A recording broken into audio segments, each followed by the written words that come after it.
नाही, समर्थ कॉम्प्लेक्सला गेल्या आठवड्याभरापूर्वी कल्याण डोंबिवली महानगरपालिकेच्या काही अधिकाऱ्यांनी नोटीस पाठवण्याचं काम केलं होतं.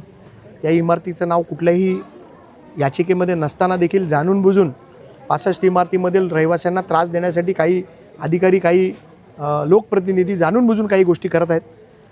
मी त्याचा निषेधच करतो आणि या लोकांना वारंवार, या 65 इमारतीमधील लोकांना वारंवार नोटिसा देऊन आज 10वीच्या मुलांच्या परीक्षा चालू आहेत, 12वीच्या मुलांच्या परीक्षा संपत आल्या आहेत आणि इतर मुलांच्या देखील परीक्षा चालू आहेत, घरात पेशंट्स आहेत. हे सगळं असताना वारंवार या बिल्डिंगच्या लोकांना त्रास देण्यासाठी या नोटिसा पाठवल्या जातात.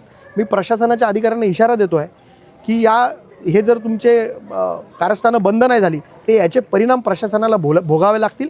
भारतीय जनता पार्टीचा प्रत्येक कार्यकर्ता या 65 इमारतीतील लोकांच्या पाठीशी खंबीरपणे उभा आहे.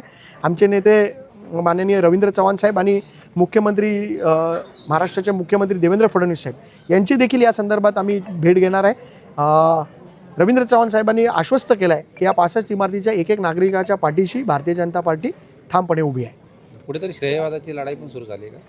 मला तर कधी कधी शंका येते का काही लोक श्रेय घेण्यासाठी या बिल्डिंगांना नोटीस पाठवतात की काय. एवढे दिवस हे सगळं वातावरण शांत झालं होतं, पण काही लोकांना श्रेय मिळत नसेल किंवा इतर तर काही त्यांचे वेस्टेड इंटरेस्ट असतील कदाचित, त्याच्यासाठी काही लोक जाणून बुजून नोटिसा पाठवतात आणि मग त्या नोटिसा घेऊन परत या बिल्डिंगमध्ये येतात आणि श्रेयवादाची लढाई करतात. आम्हाला कुठलंही श्रेय नको आहे.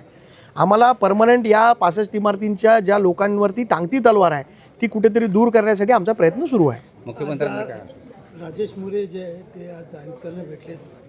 उपमुख्यमंत्र्यांनी देखील आयुक्तांना फोन केल्याचं त्यांनी स्पष्टीकरण केलं. नाही, त्यांनी आज सांगितलं की आम्हाला क्लस्टर योजनेमध्ये आम्ही जाऊ, पण क्लस्टर योजना आम्हाला नको आहे ना. क्लस्टर योजना म्हणजे काय, या बिल्डिंग तोडून परत करणार का? आम्हाला ही क्लस्टर योजना आणि या सगळ्या गोष्टी नको आहेत. आम्हाला आमचं आहे ते घर सुरक्षित पाहिजे.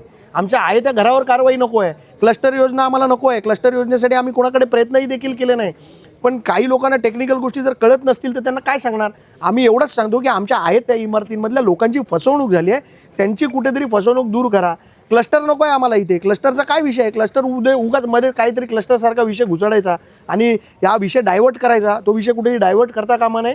आमचं म्हणणं स्पष्ट आहे, या 65 इमारतीमधील रहिवाशांची घरं आपण लीगल केली पाहिजे. यांना कुठेतरी लीगल करून त्यांना या जाचातनं सुटका दिली पाहिजे, एवढा आमचा प्रयत्न आहे. पुढची भूमिका काय असणार? पुढची भूमिका अशी आहे की अधिवेशनानंतर आम्ही या विषयामध्ये आमचे नेते रवींद्र चव्हाण साहेबांबरोबर देवेंद्र फडणवीस साहेबांची भेट घेणार आहे आणि या 65 इमारतींमध्ये उल्हासनगरसाठी जसा GR काढला गेला तसा या 65 इमारतींसाठी स्पेशल GR काढून या बिल्डिंग अधिकृत कराव्या ही विनंती आम्ही करणार आहे.